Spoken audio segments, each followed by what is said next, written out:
Buenas a todos chicos, aquí estamos en un nuevo vídeo de las certificaciones de Microsoft Azure sobre inteligencia artificial. Como dije en el anterior vídeo, nos ponemos pequeñitos ya, ¿vale?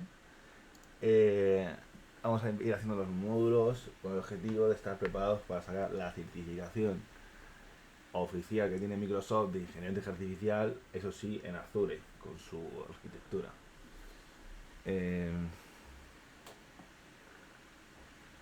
concreto, certificación es esta. Esto de poder de entrenamiento funciona horrible, como estuvimos viendo.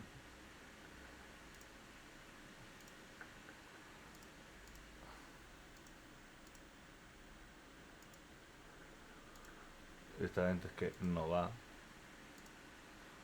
no hay nadie.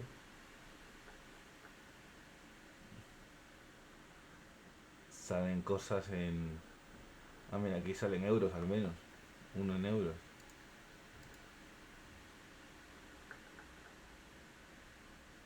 Con AIM Solutions. A saber.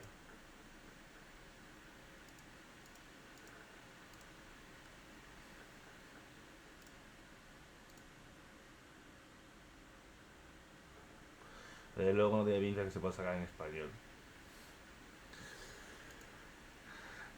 Y bien, hicimos el otro día el módulo más básico que hay de todo esto.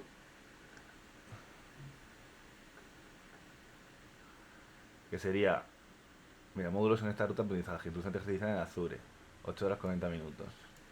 Esto es una ruta de aprendizaje, que entiendo que es como un curso. Como podéis ver, aquí hicimos la introducción a concepto de inteligencia artificial. Aquí es concepto de aprendizaje automático, que es básicamente Machine Learning, cosa que lo traduce así. Aquí podemos ver lo que vamos a ver hoy. Luego ya empezamos a meter cosas en Azure.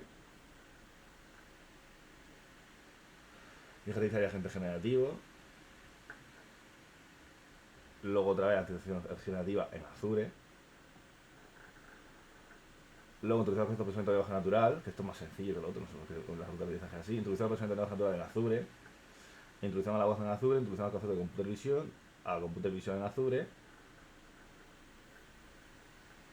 Algo de datos. Introducción a esta información, no sé qué, de eso en Azure. Lo que no sé muy bien exactamente es...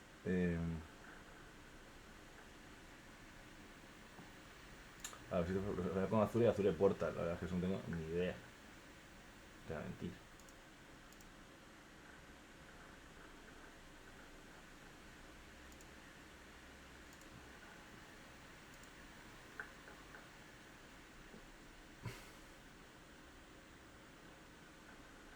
Pero bueno, nosotros ya sabemos que el objetivo es sacarse la certificación, que es esta.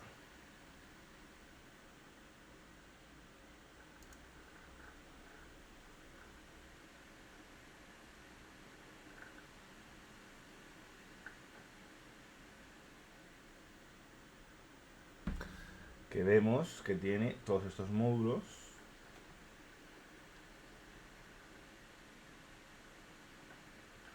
En principio, este sería el que más nos interesa a nosotros. Desarrollo de la general de Sanford, que es el principio. A ver. Que es otra ruta de aprendizaje.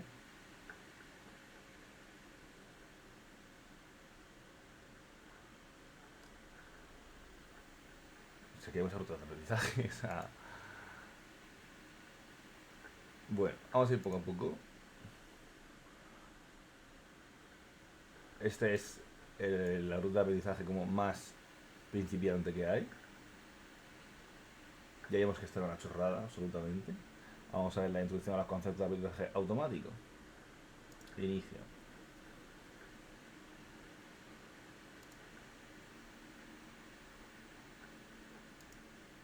Inicio. Inicio. Inicio. Vale.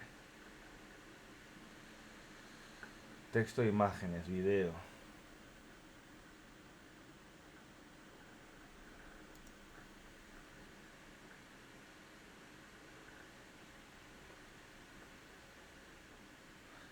reproduce el vídeo, que no, pues texto e imágenes. Vale, el aprendizaje automático es de muchas maneras la intersección de dos materias, ciencia de datos e ingeniería de software. El objetivo del aprendizaje automático es usar datos para crear un módulo predictivo que se puede incorporar a una aplicación o servicio de software. Para lograr este objetivo es necesaria la colaboración entre científicos de datos que exploran y preparan los datos antes de usarlos para entrenar un modelo de aprendizaje automático. Y los desarrolladores de software que integran los modelos en aplicaciones donde se usan para predecir nuevos valores de datos, un proceso conocido como inferencia. Bueno, aquí básicamente está explicando un poco la diferencia entre el rol que hay siempre entre un ingeniero de datos y un ingeniero de software, y que obviamente el output de esa ingeniería de datos es precisamente generar un modelo de machine learning que, como es un punto exe, no vale para otra cosa, necesitas un software que lo utilice. Y ahí entra el ingeniero de software que sabe cómo funciona el modelo. Por eso, para mí, un ingeniero de software no tiene que saber cómo funciona el modelo, sino cómo usar el modelo. Porque cómo hacerlo es más de ingeniero de datos y realmente hacer machine learning. No es lo mismo. El aprendizaje automático tiene sus orígenes en estadísticas y modelado matemático de datos. La idea fundamental del aprendizaje automático es usar datos de observaciones anteriores para predecir resultados o valores desconocidos. Por ejemplo, el propietario de una tienda de helados podría ser una aplicación que combina ventas históricas y los registros meteorológicos para predecir el número de helados que es probable que vendan en un día determinado en función de la previsión meteorológica. Bueno, sí. Aquí esto al final es jugar con la estadística al fallo, básicamente. Hacer un modelo predictivo con datos. Un médico puede usar datos clínicos de pacientes anteriores para ejecutar pruebas automatizadas que predicen si un nuevo paciente está en riesgo de diabetes en función de factores como el peso, el nivel de glucosa en sangre y otras medidas. Un investigador de la Antártida podría usar observaciones pasadas para automatizar la identificación de diferentes especies de pingüinos en función de las mediciones de los flippers, bill y otros atributos físicos de un pájaro. Fumadita la de mi colega, el Microsoft, el Bill Gates. Vale, siguiente. Modelos de Machine Learning.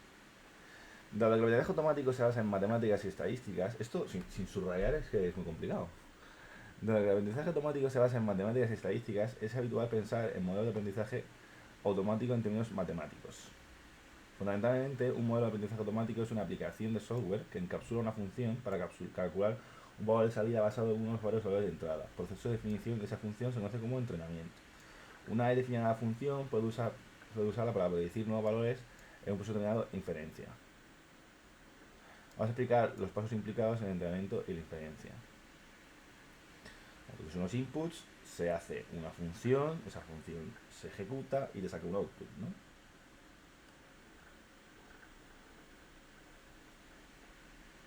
Vale, vamos a coger este texto porque vamos a hacer una tool en el siguiente vídeo de Búho Suite de, dado un texto, generar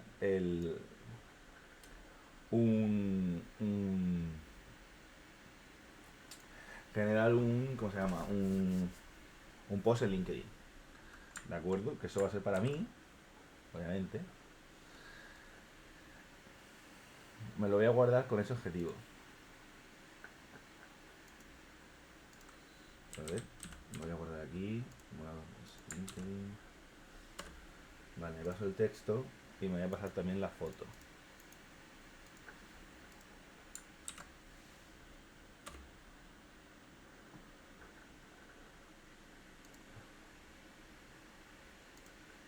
Vale. Los datos de entrenamiento constan de las acciones anteriores. En la mayoría de los casos, las observaciones incluyen los atributos o características observados de lo que se está observando y el valor conocido de lo que se desea entrenar en un modelo para predecir, conocido como etiqueta. Vale, bueno, depende de con qué se esté entrenando, eso cambia. En términos matemáticos, a menudo verá las características a las que se referencia mediante el nombre de variable de X y etiqueta denominada Y. ¿Vale? X son los datos e Y es la etiqueta. Normalmente una observación consta de varios valores de las características, por lo que X es realmente un vector, una matriz con varios valores, como este. ¿Vale? Sí, no, también normalmente como son imágenes, pues son vectores, o si son frases, o si son lo que sea. Para que este sea más claro, usemos los ejemplos descritos anteriormente. En el escenario de ventas de helados, nuestro objetivo es entrenar un modelo que pueda predecir el número de ventas de helados en función del tiempo, la medida meteorológica del día, temperatura, lluvia, velocidad del viento, etc. Serían las características X, y el número de helados vendidos de cada día sería la etiqueta Y.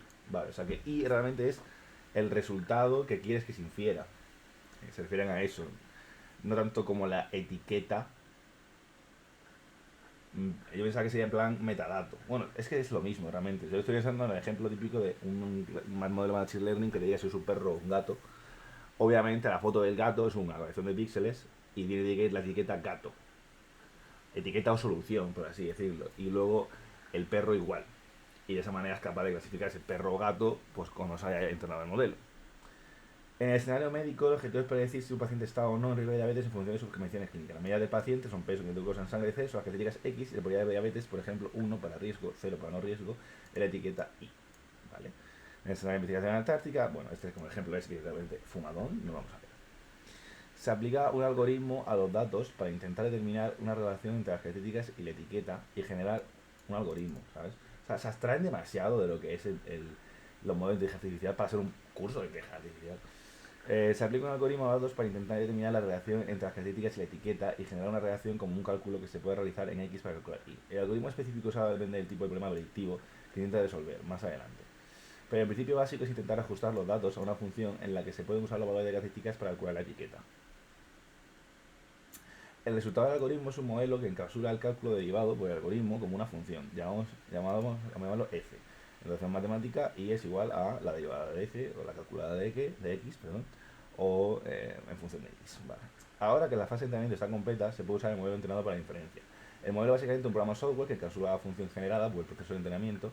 Puede introducir un conjunto de valores de características y recibir como sería una predicción de la etiqueta correspondiente. Sí, input-output. Dado que la función del modelo es una predicción calculada por la función y no un valor observado, a menudo verá la salida de la función como i, que es bastante verbalizada como i hat.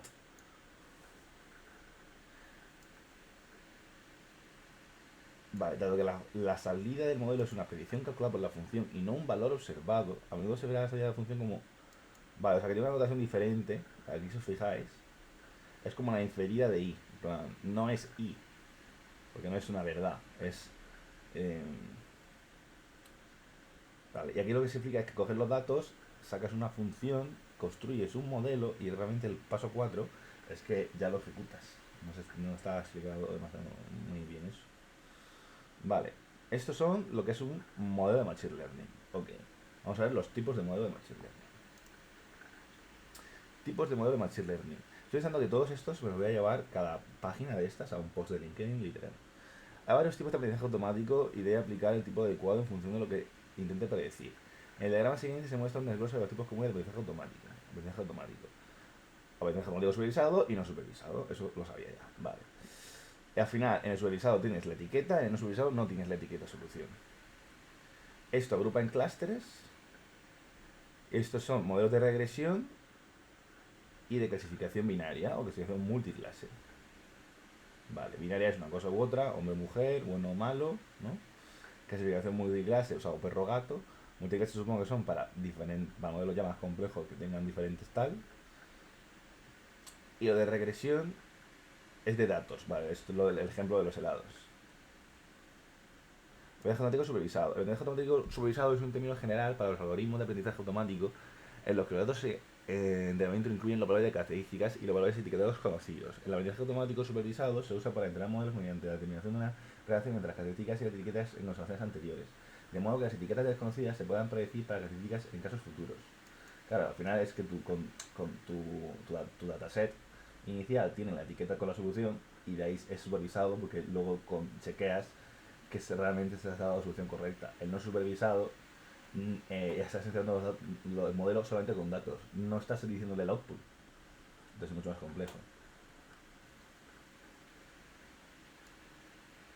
Vale. Regresión. La regresión es un aprendizaje automático o es un tipo de machine learning supervisado en la que la etiqueta predicha por el modelo es un valor numérico. En la que la etiqueta predicha por el modelo, vale, o sea que i es un número.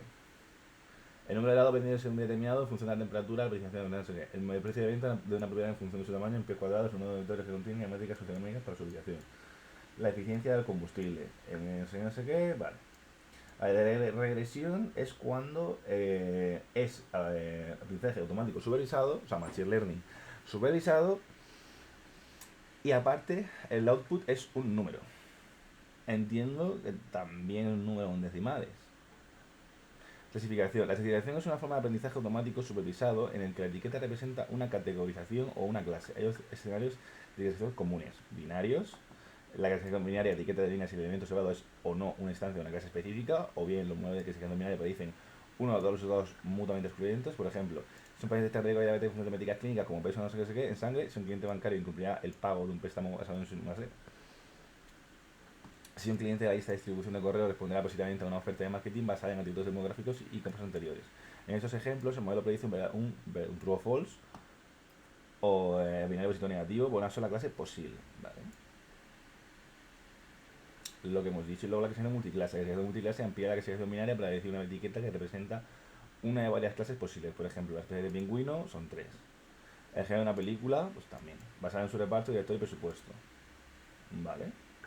La mayoría de los escenarios que implican un conjunto conocido de varias clases, la clasificación multiclase se usa para predecir etiquetas mutuamente excluyentes. Por ejemplo, un pingüino puede ser no sé qué. Sin embargo, también hay algunos algoritmos que pueden usar para entrenar modelos de clasificación multietiqueta, en los que también más de una etiqueta varía para usar conversación. Por ejemplo, la película podría clasificarse como ciencia ficción y comedia. ¿Vale? O sea que la multiclase básicamente es, no, o sea, está el binario, que es lo más simple, y luego está el multiclase, que puede ser eh, excluyente o multietiqueta, es decir, varias etiquetas como output o un porcentaje de verdad en esas etiquetas de salida. Por ejemplo, es un 80% ciencia ficción y un 20% comedia.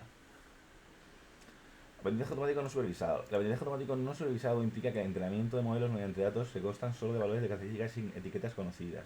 Los algoritmos de aprendizaje automático no supervisado determinan las relaciones entre las características de las operaciones de los datos de entrenamiento. Vale, a mí los no supervisados son los que más me mola. Y el que más me mola es el de biología este, a ver si lo vemos en algún momento, que es el de genes. Ese para mí es el modelo más chulo de todos. Agrupación en clústeres. La forma más común de aprendizaje automático no supervisado es la agrupación en clústeres. Un algoritmo de agrupación en clústeres identifica similitudes entre observaciones basadas en sus características y las agrupa en clústeres discretos. Por ejemplo, agrupar flores similares en función de su tamaño, número de hojas y número de pétalos, o identificar grupos de clientes similares en función de su atributos demográficos y su comportamiento de compra. De alguna manera, la agrupación en clústeres es similar a la clasificación multiclase, en que clasifica las observaciones en grupos discretos. La diferencia es que al usar al usar la clasificación ya conoce las clases a las que pertenecen las observaciones de datos de entrenamiento, de modo que el algoritmo funciona determinando relación entre las características de los datos y la etiqueta de clasificación conocida. En la agrupación en clústeres no hay ninguna etiqueta de clústeres conocida anteriormente y el algoritmo agrupa observaciones de datos basadas exclusivamente en la similitud de las características. Sí, o sea, realmente en uno supervisado multiclase le estás diciendo es una de estas 10 cosas y el otro es hazme grupos. Pero yo no te voy a decir qué grupos son.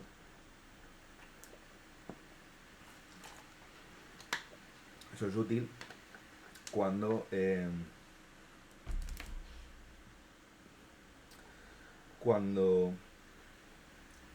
no sabes ni tú mismo esos datos de qué tipología son o no conoces de verdad o sea, no son datos que no están procesados, no están etiquetados.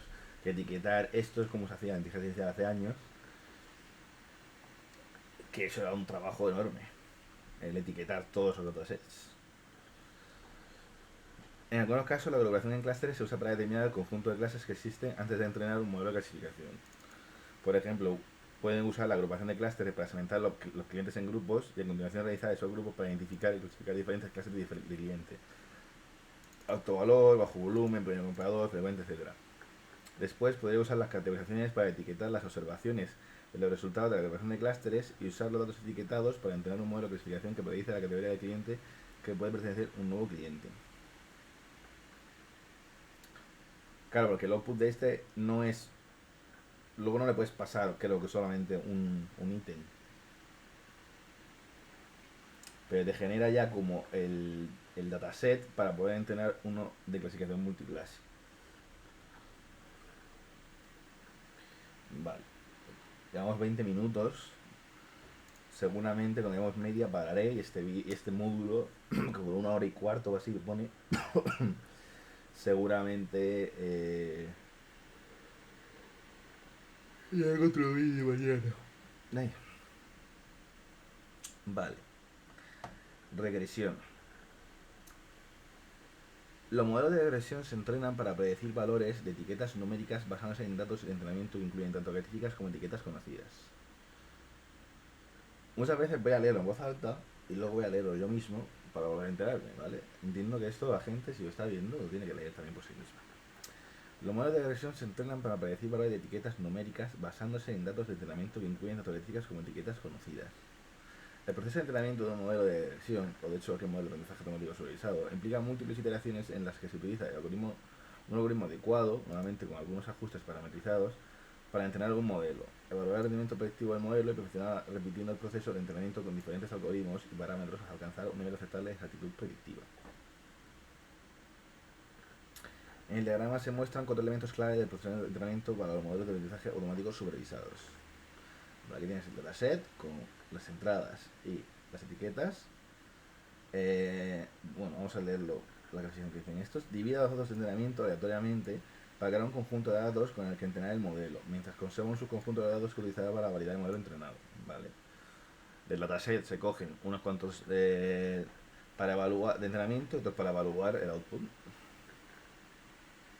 Al final evaluar el output es muy sencillo porque tú ya tienes la etiqueta, se le tienes que pasar todos los inputs, coger la etiqueta y hacer estadística básica de calcular el porcentaje de acierto. Usar un algoritmo para ajustar los datos de entrenamiento a un modelo. En el caso de un modelo de regresión, usa un algoritmo de regresión como una regresión lineal. Usa los datos de validación que han observado para probar el modelo mediante la predicción de etiquetas para las características. 4. Compara las etiquetas reales conocidas en el conjunto de datos de validación con las etiquetas que predijo el modelo. A continuación agrega las diferencias entre los valores de etiqueta predichos y los reales para calcular una métrica que indique la precisión de la predicción del modelo para los datos de validación. Vale, lo que no me queda muy claro es cómo se itera esto. O sea, aquí ya te queda claro el output es, has acertado tantas, has fallado tantas, pero luego exactamente como lo que no nos explican es lo que hay en el 2, es realmente qué tienes que toquetear, o qué se que toquetea de manera automática para que esto vaya mejorando.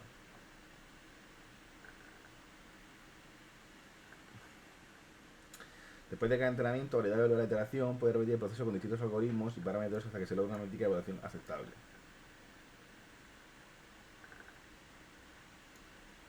Ejemplo, regresión.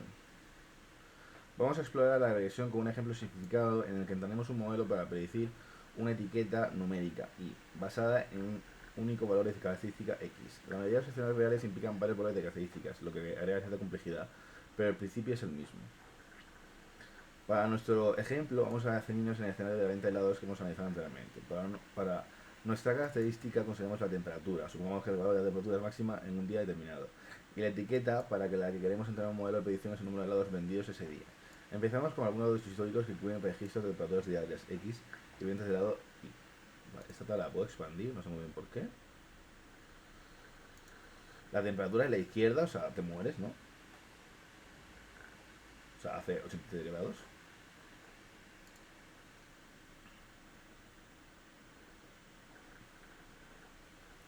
Entrenamiento de un modelo de regresión. Comenzamos leyendo los datos y usando un subconjunto de ellos para entrenar un modelo. Este es el conjunto de datos de entrenamiento. Vale, o sea, del 51 al 83. Ah, no, pues ha cogido aleatorios, ¿vale? Ha cogido aleatoriamente de ese conjunto el X y la Y. Para tener una idea de cómo de estos valores X e Y pueden relacionar entre sí, podemos usarlos como coordenadas a lo largo de dos ejes de la siguiente manera, ¿vale? Pintamos los valores de X y su valor de Y. Cuanto más dimensiones metas aquí, te estás teniendo matrices de muchas dimensiones. Entonces eso, cuidado. Ahora estamos listos para aplicar un algoritmo a nuestros datos de entrenamiento y ajustarlos a una función que aplica una operación a X para calcular Y. Uno de estos algoritmos es la regresión lineal, que funciona derivando una función que produce una línea recta a través de las intersecciones de valores X e Y al tiempo, que minimiza la distancia media entre la línea y los puntos trazados de esta forma. Vale, bueno, la regresión lineal, que es una fórmula, te calcula esto, ¿vale? La línea es una representación visual de la función en la que la pendiente de la línea describe cómo calcular el valor de y para un determinado de x. La línea intersecta el eje x en 50, por lo que cuando x es 50 y es 0. Como se puede ver en los marcadores de los ejes de gráfico, la línea entra en un pendiente tal que cada aumento de 5 a lo largo del eje x produce un aumento de 5 en el eje y. Por lo tanto, cuando x es 55 y es 5. Cuando x es 60 y es 10. Para calcular un valor de y para un valor de x, la función solamente resta 50. Es decir, la función se puede expresar de esta manera. F de x es igual a x menos 50. E y es igual a f de x. Puedo usar esta función para predecir el número de helados vendidos en un día cualquiera, en un día con cualquier temperatura determinada. Por ejemplo, supongamos que la previsión meteorológica nos dice que mañana habrá 77 grados. Podemos aplicar nuestro modelo para calcular 77 menos 50 para decir que mañana tendremos 27 grados. Pero ¿hasta qué punto es nuestro modelo? Vamos a hacer un modelo de regresión. Para validar el modelo y evaluar lo bien que lo decimos, conservamos algunos datos de los que conocemos el valor de la etiqueta I. Esos son los que conservamos. ¿Vale? Cogemos el dataset de testeo. Pues utilizar el modelo para predecir la etiqueta de cada una de las observaciones de este conjunto de datos, no sé qué. Utilizando el modelo transversalmente que causó la función f de x, no sé qué, tenemos las siguientes predicciones. Vale, la real es así, y lo de la I con sombrero es lo previsto, lo que hemos inferido. Aquí ha habido bastantes errores. Podemos trazar las etiquetas predichas y las reales frente a los valores de la etiqueta de la siguiente manera. Vale, ha habido una desviación. El modelo calcula las etiquetas predichas por lo que se encuentra en la línea de la función, pero existe cierta variación entre los cálculos y valores i hat calculados por la función. Esto en español tiene otro nombre, pero no me acuerdo. Vamos a decirle i hat, que es i con sombrero y ya está. Calculados por la función y los valores reales del conjunto de tal variación, lo cual se indica en el gráfico como una línea entre valores i hat e i que muestra lo alejada que estaba la predicción del valor real. Vale, luego tenemos de eso métricas. En función de las diferencias entre valores previstos y reales, puede calcular algunas métricas comunes que se usan para evaluar el modelo de regresión. El error absoluto medio, obviamente pues coges todas las diferencias, las divides entre el número de muestras, ¿no? En este ejemplo la varianza indica el número de lados que se equivocó de la predicción, no importa si la predicción era superior o inferior al valor real. Vale, te importa la varianza. Esta métrica se conoce como el error absoluto de cada predicción y se puede resumir para todo el conjunto de acción como el error absoluto medio. Vale. Vale. Simplemente coges las varianzas y coges el número de muestras y lo divides y ya está. Y sabes que has tenido un error absoluto de 2,33, lo cual es alto. Error cuadrático medio. La métrica de error absoluto medio tiene en cuenta todas las discrepancias entre las etiquetas precisos y reales. Sin embargo, puede ser más deseable tener un modelo que se equivoque sistemáticamente por poco que otro que cometa mismos errores pero mayores. Vale. Una forma de predecir, una forma de producir una métrica que amplifique los errores más grandes es elevar al cuadrado los errores individuales y calcular la media de los valores elevados al cuadrado. Esta métrica se denomina error cuadrático medio. Vale. Pero obviamente si coges todas las diferencias y las elevas al cuadrado, cuanto mayor sean esas diferencias, al final es proporcional al incremento que vas a tener entre la una y la otra.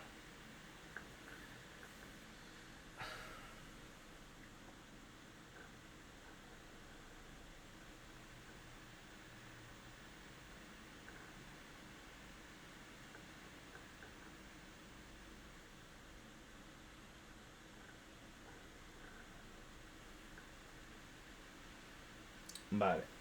Este valor al final no representa la diferencia real.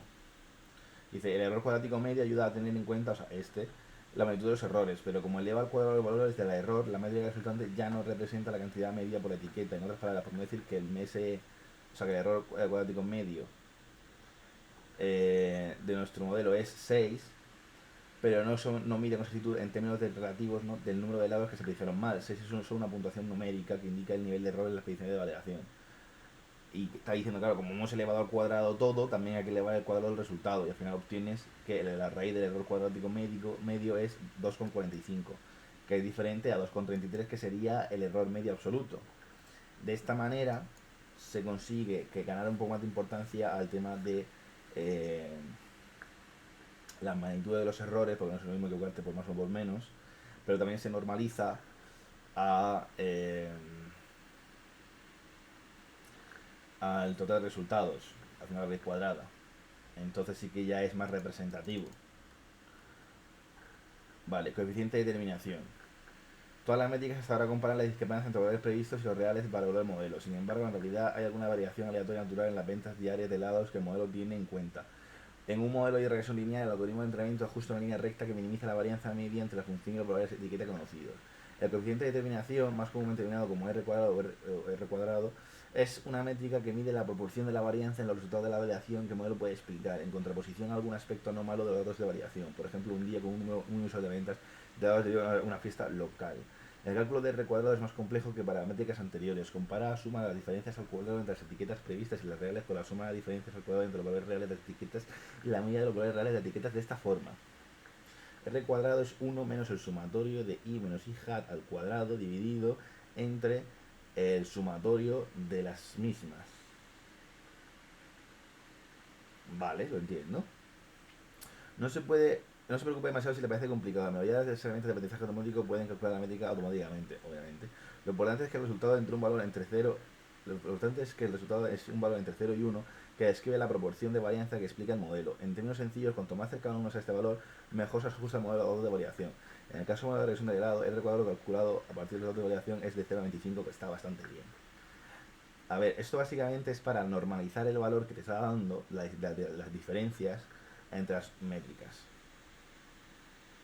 O sea, que sea R cuadrado no significa que está al cuadrado, nada, significa que es para calcular cuánto alejado está de 1, que es, o sea, R cuadrado perfecto sería 1, ¿vale? Y luego, en la otra parte de la función, simplemente te está diciendo la diferencia entre las de las medidas reales y las medidas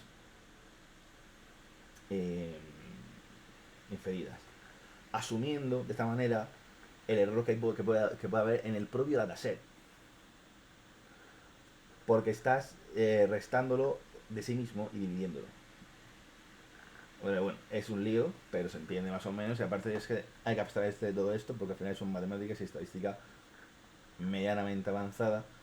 Entonces no te sirve nada. Si tienes que saber que R cuadrado 1 es igual perfecto y R cuadrado que más abajo esté, que mínimo será 0, o sea, como máximo será 0, como mínimo, pues tendrá tu modelo es una mierda, básicamente. Y luego esto es el error, el surdo medio, que es muy fácil de entender, el error cuadrático, la raíz para que esté normalizado y luego el R cuadrado, que es una función en concreto. Entrenamiento iterativo. La métrica descrita entrenamiento se usa normalmente para evaluar un modelo de regresión. En la mayoría de los escenarios del mundo real, un científico de datos utilizará un proceso iterativo para entrenar y evaluar rápidamente un modelo variando. La selección y preparación de las características, la elección de las características que incluyen el modelo y los cálculos que se aplicarán para garantizar un mejor ajuste.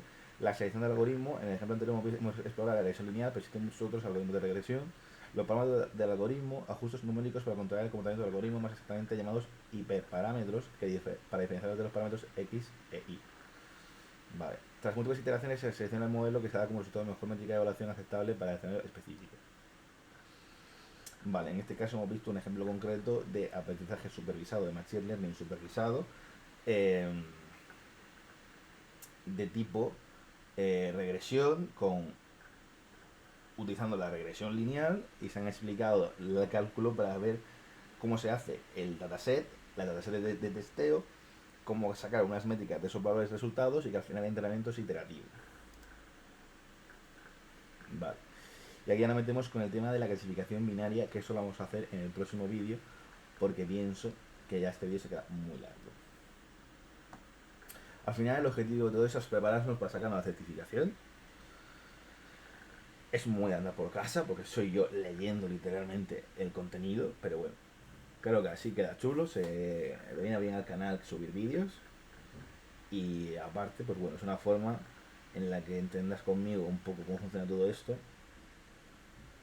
aunque no ponga más ejemplos, mucho más de lo que pone, porque realmente hay que centrarse en el contenido puramente y duro de esta certificación, que es lo que queremos sacarnos.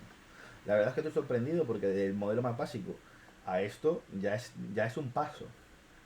O sea, comparada con el módulo de introducción, esto ya es un paso que tienes que saber, que yo sé porque he estudiado muchas cosas de estas, pero no todo el mundo sabe ni siquiera pintar una gráfica de esta. Así que no está mal.